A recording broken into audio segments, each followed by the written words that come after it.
Hi everyone, this is Saurabh Kumar and I welcome you all to my video series where I will be talking about encryption. So I am here to make a series of video where I will be covering different things about the encryption.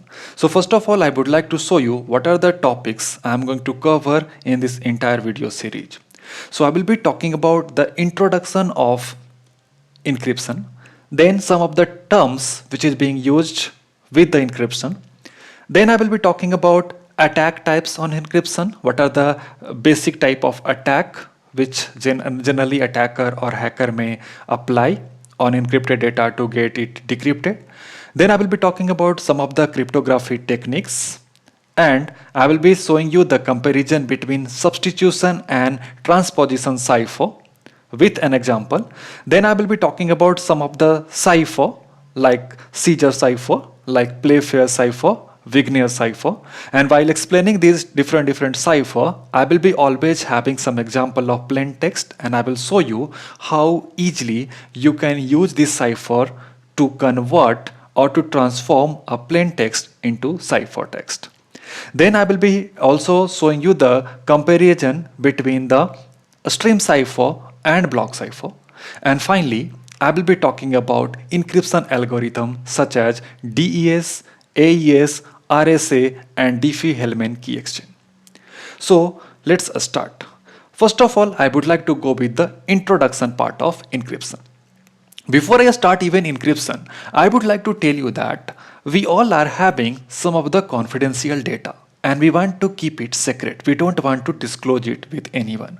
Similarly, our company, our organization will also have some data which they don't want to be disclosed with anyone which is unauthorized.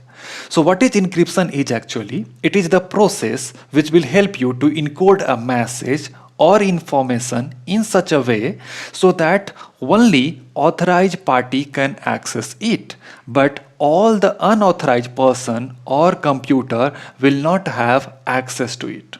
So it is going to help us in denying the intelligible content to a would-be interceptor. And to get it more clear concept, let me show you one of the example here. For example, we have a sender here.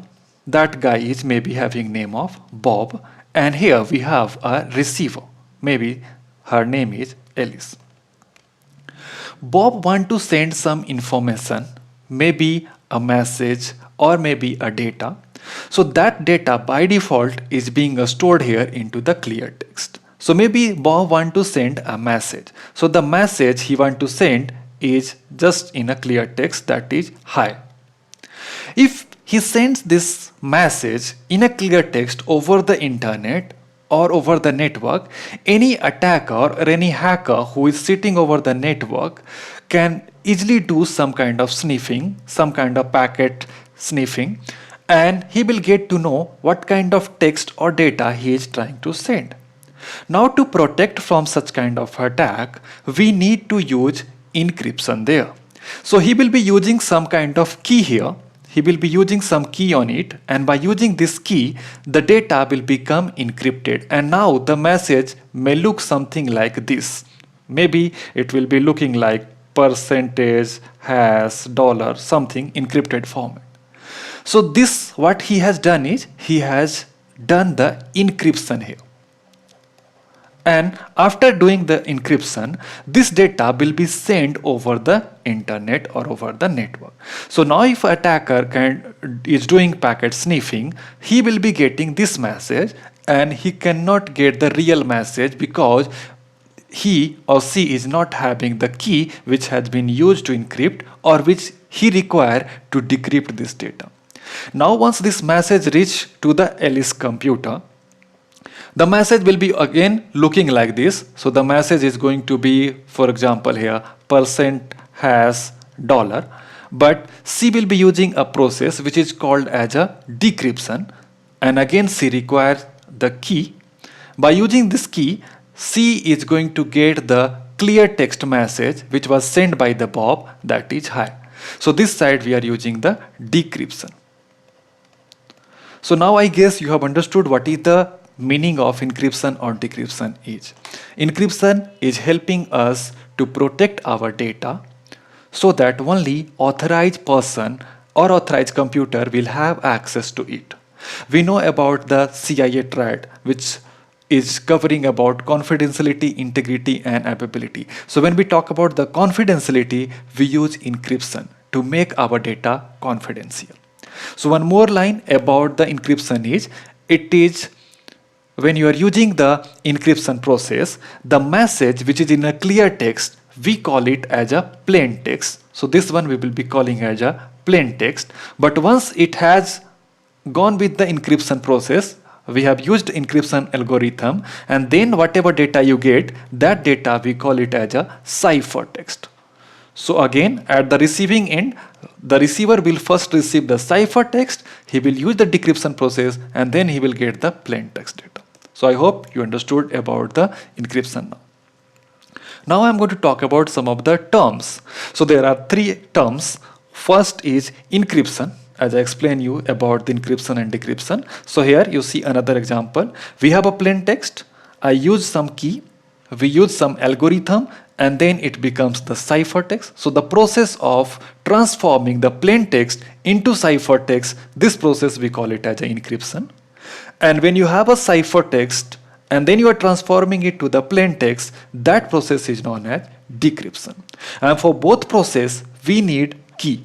So what is now key is? So key is nothing, it's like a string of bits used by cryptographic algorithm. There are very many number of cryptographic algorithm, and those are the algorithm I am going to discuss in this video series. So while using those algorithm, you needed a key, and that key will help you to transform a plain text into ciphertext or vice versa. Meaning that if you are converting a plain text to a ciphertext, you need a key. When you are converting a ciphertext to a plain text, you need again a key. So key remains always private and it secures the communication. That was some of the basic terms which we supposed to be knowing while going through this series. Now another thing I would like to tell here about the types of attack. There are various types of attack which attacker or hacker may use to decrypt your encrypted information, to disclose your confidentiality. And the most common are two. One is crypto analysis. There are very many number of people, those are called as a crypto analyst. So they have gone with a study where they have been knowing about so many different kind of techniques which is used for encryption and decryption.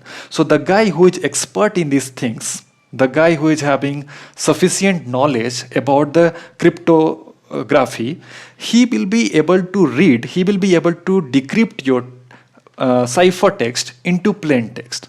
So that is a one kind of attack, meaning that in a one word, if I tell you, it is nothing else, it's like a breaking the code. Even if you have not told somebody that which kind of encryption mechanism or which kind of encryption technique you are using, but he is able to decrypt it. That is called crypto analysis. And another type of attack is brute force attack. By using the brute force attack, maybe the attacker is not even having much information about cryptography, but he can use some tools, or maybe he can use some of the software, or maybe if he has a knowledge, he may use his knowledge to make such kind of app or to make such kind of software which will apply all the possible key. And if attacker will apply all the possible key, obviously it will be a time taking process, but somehow he is going to get the original key. For example, we use the key that is, let's say that +5. So what attacker will do? Attacker doesn't know what key you have used. So he will try all the possible key. Maybe he will start with +1, then he tests with +2, then he tests with +3, he tests with +4, and then he reaches +5, and finally he will be able to decrypt your data. So that kind of attack is called as brute force attack. And obviously, to protect your encrypted data from the brute force attack, we must use a key which is a bit strong, which is big in size, which is not very easy to guess. So that's why when I will be talking about different algorithm, I will be talking also about that the latest algorithm or the secure algorithm use more number of bit in the key. They may use like 128 bit or even bigger than that, so that it will be hard time for a attacker or a hacker to use all the possible key, which may take like even a very many number of years to go through the all possible key to decrypt the clear ciphertext into the plain text. So here it was all about the introduction of encryption. Then we have seen some of the terms which is being used in this series, and then we have talked about types of attack. Thank you for watching.